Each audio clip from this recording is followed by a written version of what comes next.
और बॉम्बे हाईकोर्ट ने मुंबई में अवैध होर्डिंग को लेकर कड़ा रुख अपनाया है। कोर्ट ने कहा है कि अवैध होर्डिंग पर अगर कार्रवाई नहीं हुई तो उन अफसरों के खिलाफ कार्रवाई की जाएगी जिन्होंने कार्रवाई करने में लापरवाही बरती है। गौरतलब है कि 13 मई 2024 को मुंबई के घाटकोपर इलाके में अवैध होर्डिंग के गिरने से 17 लोगों की मौत और 74 लोग जख्मी हुए थे। इस मामले में रेलवे और बीएमसी के आला अफसर शामिल थे।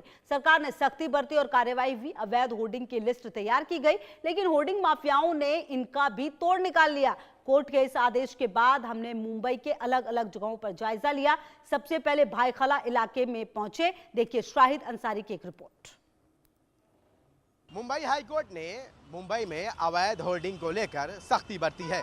उन्होंने कहा है कि अगर अवैध होर्डिंग को लेकर कार्रवाई नहीं की जाती तो इससे संबंधित जो अफसर हैं उनके खिलाफ कानूनी कार्रवाई की जाएगी।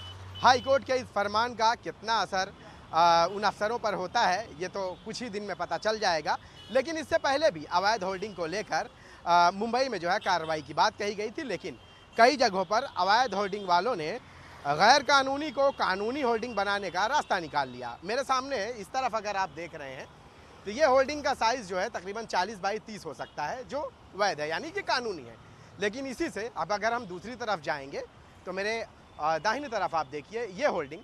आप देखिए इस होर्डिंग को देखकर आप अंदाज़ा लगाइए कि क्या ये कानूनी फहरिस्त में है, तो आपको इसका जवाब होगा ना।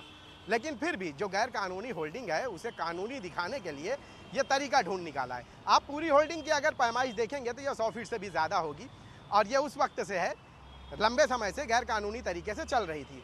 लेकिन जब कानून का डंडा पड़ा तो इस अवैध होर्डिंग वालों ने इसका तरीका क्या निकाल लिया कि इसका स्ट्रक्चर जो है पीछे का वही रखा और बीच से इसमें जो है 1 फीट की जगह छोड़ दी।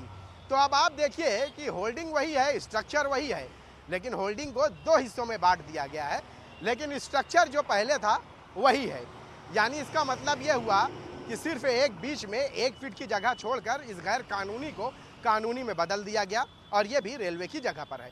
कुछ इसी तरह से मुंबई के बांद्रा, मरीन लाइन्स, इन सारे इलाकों में यही तरीक़ाकार अपनाया गया है ये होल्डिंग वालों ने, जिसको लेकर कि इनकी होल्डिंग जो असल में स्ट्रक्चर है उससे तो इन्होंने कोई भी छेड़छाड़ या उससे सही किया नहीं, वो पूरी तरह से गैर कानूनी है। और जो बाहर की तरफ जो दिख रहा है उसकी वजह से इन्होंने इसको जो है मतलब कि एक तरह से कानून की आंख में जो है धूल झोंकने की कोशिश की और 1 फीट की जगह छोड़ दी, तो और ये जाहिर कर रहे हैं कि ये कानूनी है। आपको बता दें कि 2024 में 13 मई 2024 को मुंबई के घाटकोपर इलाके में इसी तरह से बड़ी एक होल्डिंग गिर गई तेज़ तूफान की वजह से, जिसकी वजह से 17 लोगों की मौत हो गई थी और 74 लोग जो है इसमें ज़ख्मी हो गए थे। इस ज़ख्मी होने के बाद जो है कई अफसरों पर कार्रवाई हुई और उस वक्त के रेलवे जो कमिश्नर हैं जो कैसर खालिद, उन्हें सस्पेंड भी किया गया था। लेकिन हैरानी इस बात की है कि बावजूद इसके रेलवे की जगहों पर इसी तरह से गैर कानूनी तरीके से जो होल्डिंग लगे हुए हैं वो अभी भी लगाए गए हैं। उनसे किसी भी तरह की जो है कोई छेड़छाड़ या उसे सही नहीं किया गया। वजह उसकी यही है कि जो होल्डिंग माफिया है या जो होल्डिंग के नाम पर जो है किसी की भी जान जोखिम में डालते हैं, उन्हें जो है पूरी शय हासिल है। यही वजह है कि देखिए जो असल स्ट्रक्चर है उस स्ट्रक्चर को बिल्कुल भी छेड़छाड़ नहीं किया गया।